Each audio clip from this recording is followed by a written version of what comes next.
Des remorques autoguidées au milieu des fermes. Des poulets élevés à l'aide de caméras infrarouges et nourris par ordinateur.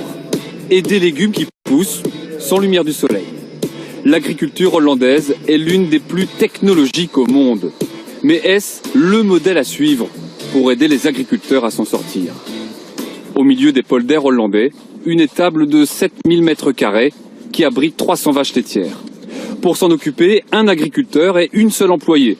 Polo rose et blouson de cuir, voici la tenue de travail de Mark Havermans. Le plus souvent, il s'occupe du bétail depuis la mezzanine avec son smartphone.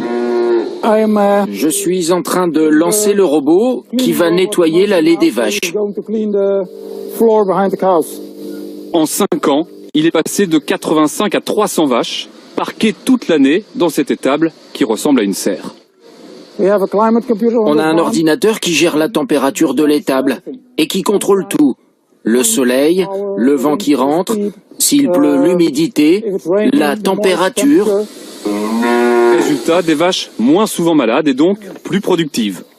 Elles sont traites jusqu'à 4 fois par jour grâce à 5 robots qui tournent 24 heures sur 24. Quand une vache entre dans le robot, elle reçoit du concentré, une sorte de bonbon. Elle aime ça, c'est pour ça qu'elle revient souvent. La porte se ferme, le robot nettoie les trayons, qui sont ensuite automatiquement branchés, et la traite commence. L'alimentation aussi est automatisée. Des bennes, sans tracteur, ravitaillent le bétail toutes les heures, jour et nuit. Elles circulent seules dans la ferme pour faire le plein de fourrage.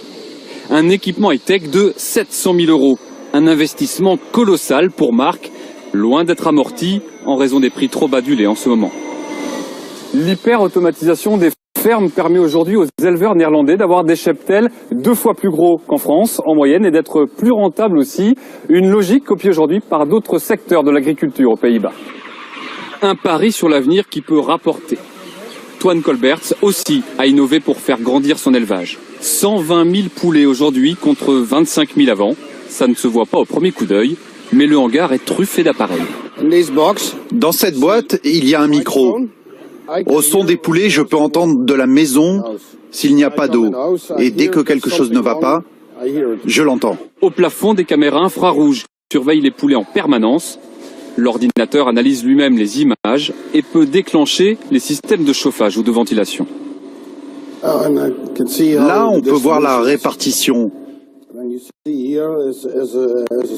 Ici, il y a un endroit avec moins de poulets parce qu'il fait trop froid.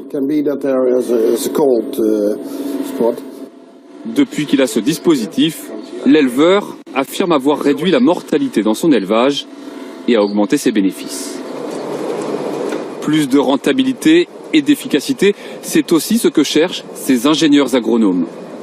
Dans ce hangar, ils développent des salades qui n'ont plus jamais besoin de voir le soleil, seulement la lumière des LED. Sur 5 niveaux des bacs à perte de vue,